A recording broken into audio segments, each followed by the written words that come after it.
ফাতিহা blog থেকে আমি ফাহিমা বরাবরের মতো ভোলা জেলা থেকে আরও একটা লাইফস্টাইল ব্লগ নিয়ে হাজির হয়েছি। কেমন আছেন আমার প্রিয় আপু, ভাইয়া, আন্টি ও সোনামণিরা? আশা রাখছি সবাই অনেক বেশি ভালো আছেন, সুস্থ আছেন। আর আপনাদের দোয়ায় আমি আমার পরিবারের সকল সদস্য নিয়ে আলহামদুলিল্লাহ অনেক বেশি ভালো আছি। আজকে হচ্ছে জুমার দিন, সবাইকে জুম্মা মোবারক।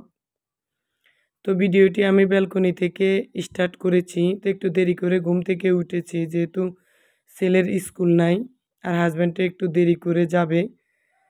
তো ব্যালকনির গাছগুলো শেয়ার করে চলে আসলাম কিচেনে। তো আমি কিন্তু অফ ক্যামেরায় অনেক কিছুই রান্না করে নিয়েছি। মেয়ের জন্য অল্প পরিমাণে খিচুড়ি রান্না করেছি, শুধু চাল আর ডাল দিয়ে, আর কোনো সবজি অ্যাড করলাম না। আর অফ ক্যামেরায় 8টা রুটি বেলে নিয়েছি, এখন রুটিগুলো সেঁকে নেব। তো আটার রুটি আর পরোটা বা চালের রুটি মাশাল্লাহ খুব সুন্দর হয়। আমি নিজের প্রশংসা নিজে করি। তো রুটি যদি ফুলকো ফুলকো না হয় আমার কাছে অনেক বেশি ডিসগাস্টিং মনে হয়। তো যেদিন রুটি ফুলকো ফুলকো হবে না সেদিন আর আপনাদের সামনে শেয়ার করি না। তবে মাঝে মধ্যে যদি কাই ভালো করে ধরা না হয় তাহলে কিন্তু রুটি তেমন একটা ফুলকো ফুলকো হয় না। আজকে ভয়েস দিতে গিয়ে মুখে কিন্তু বেজে যাচ্ছে, প্লিজ ইগনোর করবেন।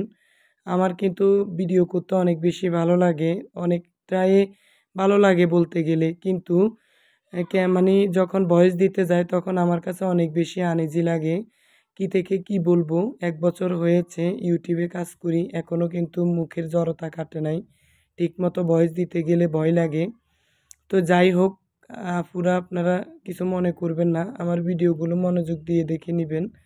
তো দেখেন কত সুন্দর ফুলকো ফুলকো হচ্ছে রুটিগুলো। তো প্রত্যেকটা রুটি আমি সেঁকে নিয়েছি, এর ভিতরে আমি সবজিও করে নিয়েছি। তবে আমার হাজব্যান্ড কিন্তু আজকে অফ ক্যামেরায় নাস্তা করে গেছে, আর আমার 2 বাচ্চার আমি নাস্তা করে নেব। তো যে বা যারা আমার ভিডিওটির এই পর্যায়ে আছেন কিন্তু একটা লাইক দেন নাই, প্লিজ ছোট্ট একটা লাইক দিয়ে ভিডিওটি কন্টিনিউ করবেন। আপনার একটা লাইক আমার কাছে অনেক বেশি মূল্যবান। আপনার একটা লাইক অনেক বেশি শেয়ারের কাজ করে। আর যারা লাইকটা দিয়ে দিয়েছেন তাদের সবার প্রতি রয়েছে অনেক বেশি ভালোবাসা ও আন্তরিক অভিনন্দন। তো হচ্ছে একটা ডিম ভেজে নিয়েছি আর কলা। তা আজকে স্বাস্থ্যকর নাস্তায় তৈরি করলাম রুটি, খিচুড়ি। তো এতগুলো খিচুড়ি আমার মেয়ে খেতে পারবে না। তা হাজব্যান্ড কিছুটা খিচুড়ি খেয়ে গেছে আর রুটি আর সবজি দিয়ে। ওকে আমি 2টা রুটি সেঁকে দিয়েছি, তো সবজি দিয়ে খেয়ে গেছে। তো সবজি হচ্ছে বুটের ডাল আর পেঁপে আর আলু দিয়ে করেছি। তা আমি এখন ক্যামেরার সামনে নাস্তা করে নেব। তো সকালের নাস্তাটা যদি একটু পরিপূর্ণ এবং স্বাস্থ্যকর হয় তাহলে সারাদিন আপনি খুব সুন্দর একটা এনার্জি পাবেন মানে কাজ করতে। তা আমরা একটু সকালের খাবারটা খুব হেলদি বা বাড়ি খাওয়ার চেষ্টা করি। তো যারা ফার্স্ট টাইম আমার চ্যানেলে ভিজিট করছেন, যদি আমার ভিডিওর কোনো অংশ আপনাদের মন ছুঁয়ে যায় বা ভালো নাও লাগে তাহলে প্লিজ দেখতে থাকেন। দেখতে দেখতে এক সময় দেখবেন আমার ভিডিওগুলো আপনাদের অনেক বেশি ভালো লাগবে, তখন প্লিজ সাবস্ক্রাইব করে দিবেন। আর এখন হচ্ছে লাইক দিয়ে ভিডিওটা দেখেন শেষ পর্যন্ত। আর যদি এই ধরনের লাইফস্টাইল ব্লগ আরও দেখতে চান তাহলে পাশে থাকা বেল বাটনের অল অপশনটা অন করে রাখেন। এতে করে আমি যখন কোনো ভিডিও আপলোড করব তখন আপনি সময় সুযোগ করে আমার ভিডিওগুলো দেখে নিতে পারবেন। তারপর নাস্তা করা শেষ, এখন হচ্ছে রাতে অনেকগুলো থালাবাটি, আমি তো সবসময় রাতে থালাবাটি ধুয়ে রাখি। তো সেগুলো এখন আমার কিচেনের এই র্যাকটায় আমি সবসময় গুছিয়ে রাখি। তো কাজ করতেছি আর কিছু প্রিয় প্রিয় আপুদের কমেন্ট পড়ব। তো রেহানা করিম আইডি থেকে আমাদের প্রিয়, সবার প্রিয় রেহানা আপু, তিনি এরকম একটা কমেন্ট করেছেন, আমিও কিচেন রাতের বেলা পরিষ্কার করে ঘুমাই, তাতে সকালের কাজ সহজ হয়। রুটিগুলো খুব সুন্দর ফুলেছে, মাশাল্লাহ, তোমার কাজ দেখলে বোঝা যায় তুমি কতটা গোছালো। তো সত্যি আপু অনেক সাপোর্টিভ, অনেককে সাপোর্ট করে। আপু খুব সুন্দর মন মানসিকতার একজন মানুষ। তা আপু ইদানিং একটা বিজনেস দিয়েছে, মাশাল্লাহ, আপুর জন্য অনেক দোয়া রইল। আপু যাতে আপুর ত্যাগ এবং শ্রমের বিনিময়ে বিজনেসটা অনেক দূর পর্যন্ত এগিয়ে নিয়ে যেতে পারে। সবাই আপুকে অনেক বেশি দোয়া এবং সাপোর্ট করবেন। তো বাকি থালাবাটিগুলো আমি, যেমন কড়াই, ফ্রাই প্যান খুব সুন্দরভাবে উপরে তুলে রেখেছি। আর এখন হচ্ছে আমি থালাবাটি ধুয়ে নেব, মানে নাস্তা করার পরে যে থালাবাটিগুলো এঁটো হয়েছে। তা আমি এভাবে কিন্তু বসে থাকি না, নির্দিষ্ট সময়ের ভিতরে সব কাজগুলো গুছিয়ে করি। তা আজকে কিন্তু তেমন একটা বড় ভিডিও করি নাই, ছোট্ট একটা ভিডিও নিয়ে এসেছি। আর ওই যে দেখতে পেয়েছেন আমার ফিঙ্গার গ্লোভস, আমি একটা আঙ্গুলে গ্লোভস পরে নিচ্ছি। আমার ইদানিং মানে হাতের আঙ্গুলটা কেমন জানি একটু মানে ইনফেকশন হয়েছে, হয়তোবা বেশি মাজা গোজা পরিষ্কারের কারণে। তার জন্য গ্লোভস পরে যখন থালাবাটি ধুই, এতে করে ভিম লিকুইডের পানিটা আর নখের ভিতরে ঢুকে না। তার জন্যে আমি সবসময় ফিঙ্গার গ্লোভস পরে থালাবাটি ধুই। আপনারা খেয়াল করলে দেখতে পাবেন ওই যে বুড়া আঙ্গুলে আমি পরেছি। তো যাদের কিন্তু অনেক সময় নখে ইনফেকশন থাকে তারা এইভাবে ফিঙ্গার গ্লোভসগুলো কিনে হাতে পরিধান করতে পারেন। তারপরে এখন হচ্ছে আমি থালাবাটিগুলো ধুয়ে নিচ্ছি। আর হচ্ছে বাসার ভিতরে যে ইনডোর প্লান্ট আমার প্রিয় আপুদের যে পছন্দের সবচেয়ে বেশি পছন্দের মানি প্লান্ট গাছ, তো সেগুলো আমি এখন মানে পানি চেঞ্জ করে খুব সুন্দরভাবে পরিষ্কার করে নেব। তো তার আগে কিন্তু আমি সিঙ্ক এরিয়াটা খুব সুন্দরভাবে পরিষ্কার করে নিয়েছি।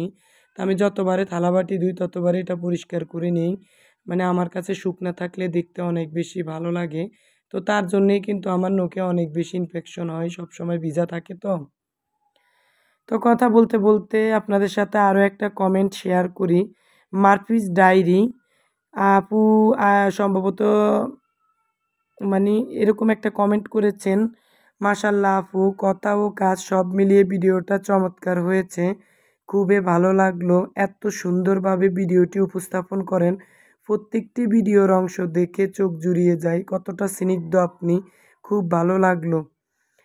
তা আপু আপনাকে অসংখ্য অসংখ্য ধন্যবাদ সবসময় এত সুন্দর কমেন্ট করে উৎসাহ দেওয়ার জন্য। সত্যি কিছু কিছু আপুদের কমেন্ট পড়লে মনটা এত বেশি আনন্দ লাগে, সত্যি অনেক প্রফুল্ল হয়ে যায় যে কেউ না কেউ আছে ভিডিওটি দেখে এবং খুব সুন্দর সুন্দর মতামত প্রেজেন্ট করেন। তো আমি কিন্তু মানি প্লান্ট গাছগুলো 3 দিন পর পর অথবা 2 দিন পর পর এভাবে পানি চেঞ্জ করে তারপর হচ্ছে পুরো শাওয়ার করিয়ে দেই।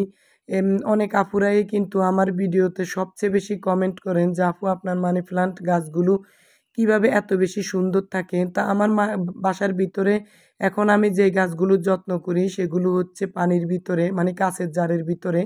তো প্রথম টিপস হচ্ছে কাঁচের জারের ভিতরে সবসময় মানি প্লান্ট গাছ রাখার চেষ্টা করবেন।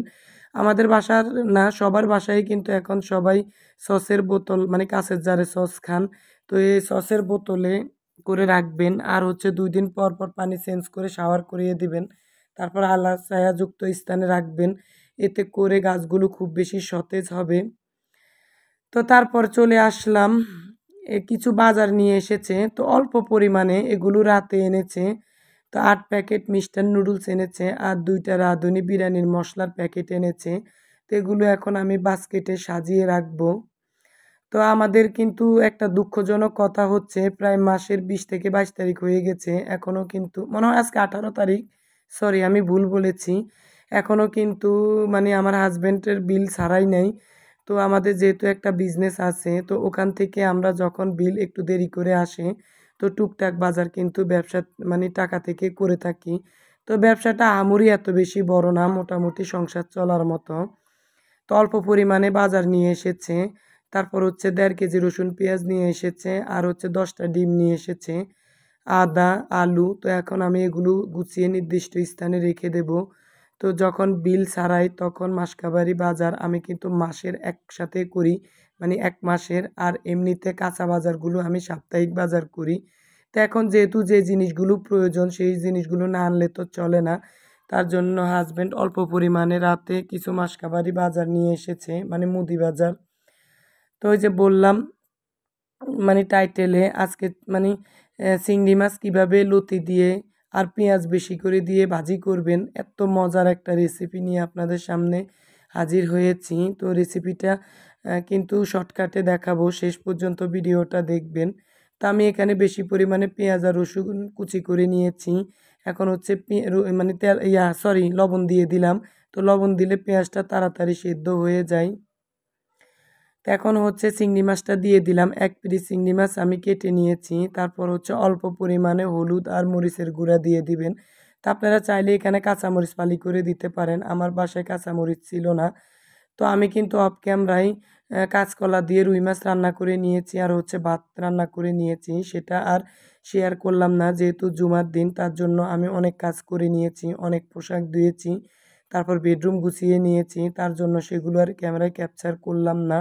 আর অল্প পরিমাণে লতি আমি একটু সেদ্ধ করে নিয়েছি। তো আমি এভাবেই কিন্তু লতি ভাপ দিয়ে তারপর ভাজি। তো এতে করে তেমন একটা গলা চুলকায় না। তো আমার এই রেসিপিটা কেমন হয়েছে একেবারে ভাজা করে ফেলবেন, দেখবেন খেতে একেবারে দুর্দান্ত লাগবে। তো আজকে যেহেতু শুক্রবার মাংস রান্না করার মানে কথা ছিল, শুক্রবার দিনটা একটু ভালো বুড়া সবাই খাওয়ার চেষ্টা করে। তো যাই হোক আজকে রুই মাছ, কাঁচকলা আর হচ্ছে চিংড়ি মাছ ভাজিটা দিয়ে ভাত খাবো সবাই। তো সবার সুস্থতা কামনা করে ভিডিওটি আমি এখানে রাখলাম। দেখা হবে নেক্সট ভিডিওতে নতুন কোনো লাইফস্টাইল ব্লগ নিয়ে। সে পর্যন্ত সবাই ভালো থাকবেন, সুস্থ থাকবেন আর আমাদের জন্য দোয়া করবেন।